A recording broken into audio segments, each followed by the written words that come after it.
ГСП онлайн. Городские новости сейчас. В Ухтинском отделе Следственного комитета закончено расследование уголовного дела в отношении мужчины 83-го года рождения. Отец 3 детей обвиняется в истязании несовершеннолетнего.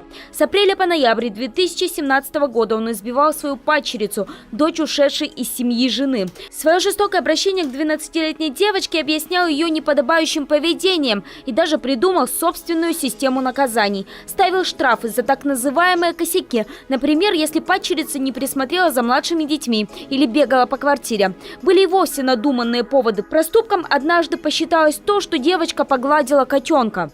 Было установлено, что каждую неделю, получается, с сентября месяца, для профилактических якобы целей он применял насилие, нанося не менее 10 ударов ремнем по ягодичной области девочки.